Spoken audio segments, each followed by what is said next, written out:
Hi friends, Ryan here with Ryan's Candles and Crafts, and welcome to the next chapter of Mojo's story. Last time, Mojo and Eli's paths crossed in the dark forest. The coyote's pursuit ended only when Eli, the balancing bird extraordinaire, leapt into action and drove the beast away. Though their meeting was rocky, the two decided to travel together toward Pelican Beach City. Before we continue, don't forget to hit that subscribe button and hit the notification bell to get notified on when we upload videos so you don't miss the next chapter. Down in the description below, there are links to PayPal and Patreon to show some support for the channel if you wish to do so. There is also an affiliate link to the Diamond Art Club. If you have never purchased from the Diamond Art Club before, click on that link and you'll receive a discount off of your purchase, and you will also be helping the channel out as well. Every little bit helps and it is greatly appreciated. Now, let's go ahead and get started. Chapter 3, The Owl of Wisdom. The forest stretched on, thick and green. 2 hours passed since their first meeting. The sun sat higher now, but little of it reached the forest floor. It came in narrow shafts, slicing the shadows like golden threads. The air was cooler, damp, filled with the quiet murmur of unseen streams. The ground muffled their steps with pine needles, soft enough that Mojo could imagine he was walking on stage curtains between shows. Mojo tried to keep his breathing steady, counting silently in his head. 5, 6, 7, 8. 1, 2. Did you see that? Eli shouted suddenly, bounding up onto a fallen log. Perfect balance. Not even a wobble. I could walk this whole log backward with my eyes closed. Watch! He shuffled backward with exaggerated steps, wings flapping for show. His big glasses nearly slipped down his beak with the motion, but he caught them just in time, grinning proudly at Mojo as if experiencing applause. Mojo's jaw tightened. He tried again. 3, 4... Wings rise, feathers out. Eli leapt off the log and onto a low branch, swinging from it upside down for a moment before swinging right side up with his claws grasped tight. When I get to the circus, they won't believe it. They'll line up just to see me. The magnificent Eli, they'll call me. Maybe I'll balance on ropes between cliffs. Or maybe, his voice dropped into a conspiratorial whisper, maybe even flaming torches. Mojo lost his rhythm, stumbled a half step, and growled under his breath. Start over. 1, 2... Say, Mojo, Eli chirped, bounding down to land right in front of him. Do dancers ever balance on anything? Or is it just the ground? Seems a bit boring compared to balancing on the sail in the wind. Mojo's feathers bristled. It's not boring, he snapped, then caught himself. He exhaled through his beak, tried to reset. 3, 4... But Eli had already hopped onto a rock, one claw balancing on the pointed tip, wings spread wide. Look at that. Graceful, eh? Maybe I should add a spin. What do you think? Spin or no spin? Mojo's patience snapped. Eli, his voice cracked through the forest. Enough! Knock it off with all that racket. You're distracting me. The silence afterward was sharp. Even the birds in the canopy seemed to pause their calls. Eli froze where he stood, feathers folding in close. His big eyes blinked once, twice, and then shimmered with tears. He looked suddenly very small. Oh, I didn't mean to. His voice broke. I didn't mean to mess you up. Mojo's anger evaporated instantly, replaced by a heavy ache in his chest. He ran a wing down his face, groaning softly. No, Eli, don't. I was too harsh. He hesitated, words hard to shape. I've got a lot riding on this. My family doesn't approve of my dancing. They wanted me to follow their path, be a doctor, like them. But I couldn't. This, he gestured at himself, the ground, the faint rhythm still echoing in his claws. This is what I have, what I need to prove. Eli sniffled, straightened a little, though his feathers still drooped. I get it. Really, I do. But his eyes blinked. Why are you so keen to please them and not yourself? The question landed harder than Mojo expected. His heart stuttered, his chest tightened. A part of him knew that there was some truth in it, but his pride flared first. His voice came out sharp. "That's none of your business." The forest fell silent again. Then, from above, a voice. Deep, calm, resonant, like the forest itself had spoken. "He's right, you know." Both birds startled, spinning. Mojo's wings flared wide. "Who's there?" "Up here." They looked up. On a broad, shadowed branch sat an old, great-horned owl. His feathers were molted gray and brown, blending perfectly with the bark.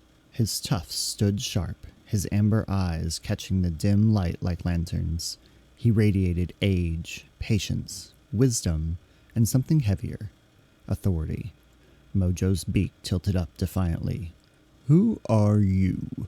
The owl's beak curved slightly, not quite a smile. "My name does not matter. What matters is this. You will not win your championship with the attitude you carry now." Mojo's chest puffed. "I beg to differ. I'm the best there is, and I'll prove it. To you, to everyone." He stepped back, spread his wings, and launched into his dance. His face tightened with focus, every more clipped and exact. Right step, left step, wings high, feathers out. He spun and faltered. His claws caught a root. He stumbled, then crashed hard onto the forest floor. Pine needles puffed up around him. Eli winced. Ouch. The owl's laugh boomed, low and echoing. "Ha! You see, you are not ready. You dance for others, not for yourself. Until you look inward, you will stumble." Mojo pushed himself up, feathers askew, face burning hot. "You're one to talk. All you do is sit there while I'm working to make something of myself." The owl's eyes glowed steady, unblinking. "On the contrary, I sit here to guide those who pass, to remind them their way is not always the way.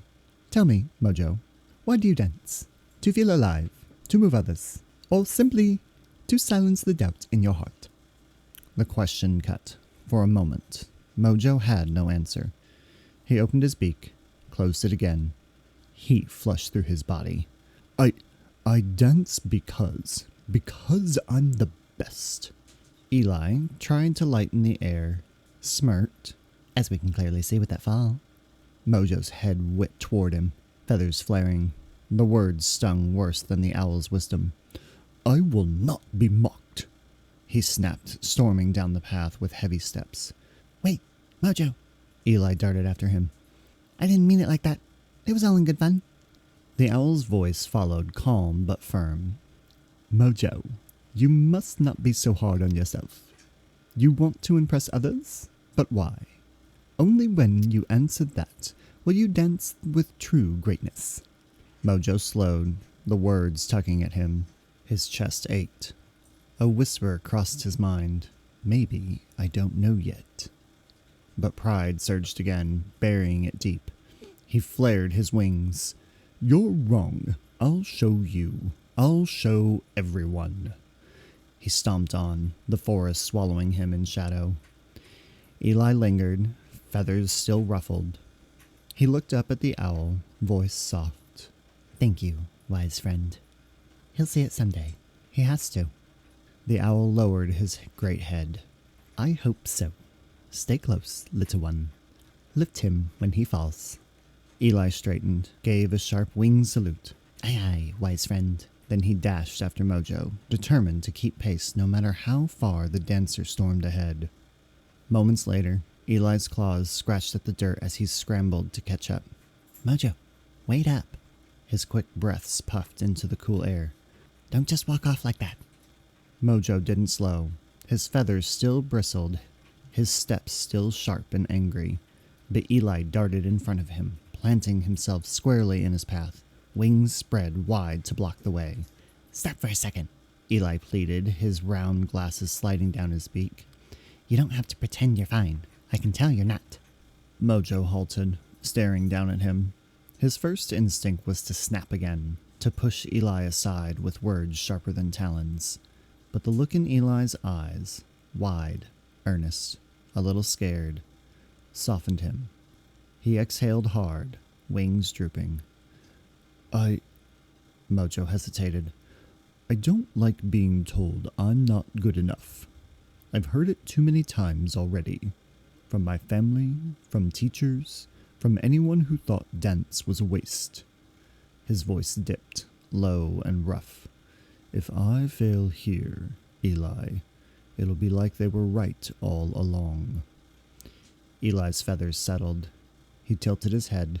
So you're not just dancing for you. You're dancing against them. Mojo winced. He hated how true it sounded. Maybe, he admitted reluctantly, but I don't know how else to do it. Every time I practice, I hear their voices. Every stumble feels like proof they were right. Eli shuffled closer, his small frame almost comical against Mojo's taller, prouder stance. You know, he said softly, I fall all the time. Off ropes, off logs, off just about everything.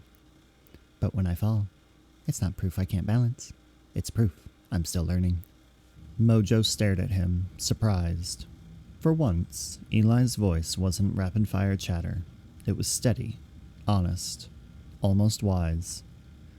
And, Eli added with a faint grin, if falling was failure, I'd have quit a long time ago. But look at me now. I can balance on a coyote's head. Despite himself, Mojo snorted. The image was ridiculous, but also true. You're unbelievable, he muttered. Maybe, Eli said, pushing his glasses up, but you don't have to carry all that weight alone. If your family can't see you yet, that doesn't mean you're not worth seeing. Mojo was quiet for a long moment. His claws dug small furrows into the dirt. Finally, he said, You talk too much, Eli. Eli grinned. Yeah, but sometimes I say something worth hearing. Mojo shook his head. The anger in his chest had eased. The owl's words still stung, but now they echoed alongside Eli's softer ones. Maybe, just maybe, they weren't wrong. Come on, Mojo said at last, starting down the path again. His voice was steadier, though not free of pride. We've got a long road to Pelican Beach City. Try not to balance on every walk we pass, all right? Eli trotted after him, bright as ever. No promises. The forest swallowed their footsteps, but something had shifted in the air. Mojo still carried his pride, sharp as ever, but now, somewhere beneath it, a crack had opened. Small, almost invisible, but just enough for a little light to seep through. All right, friends, and there you have it. That is the chapter for today.